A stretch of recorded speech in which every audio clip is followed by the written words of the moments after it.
This evening we're talking about the glory of the cross. Most of us have heard about the old rugged cross.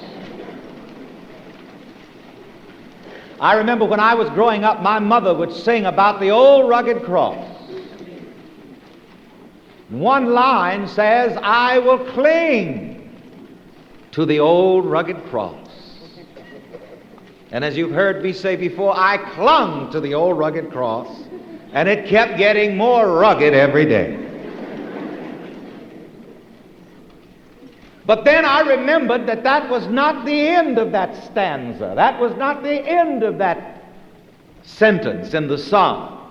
But the song goes on to say, not only I will cling to the old rugged cross, but and exchange it someday for a crown. And that's where I saw the light.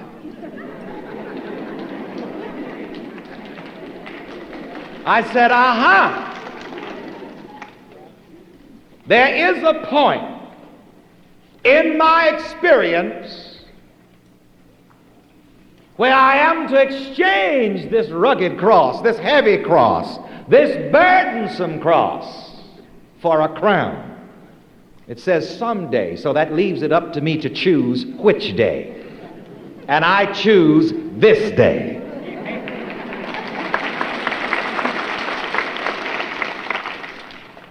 Growing up in Christianity, I always thought also that people made Good Friday too much of a day of doleful mourning. There was too much of this weeping around the cross. And so I began to search for some greater meanings to the event which we call the crucifixion. And I'm going to share with you now some of my interpretations. The glory of the cross is that it symbolizes the crossing out of negative self-identity. And I'm going to have you write this statement. The glory of the cross is that it symbolizes the crossing out of negative self-identity. I want to be repetitious on this and have you repeat this phrase after me.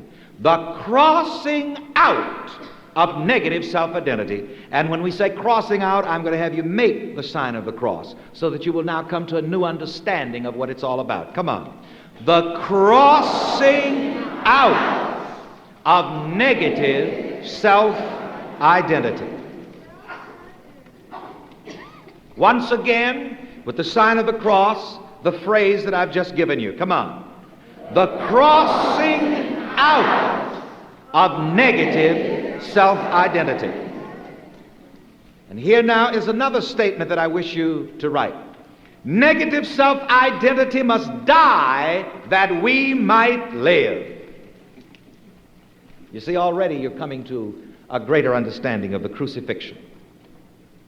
And in the crucifixion, correctly understood, it is negative self-identity that dies that we might live. Negative self-identity must die that we might live. Repeat that with me. Negative self-identity must die that we might live. Now that's the truest and a greater meaning of the old Christian statement, He died that we might live. What is the He that must die? Negative self-identity must die that we might live.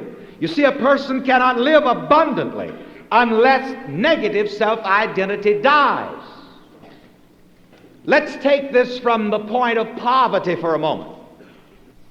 The poverty self-identity in the mind of an individual must die that the person might prosper.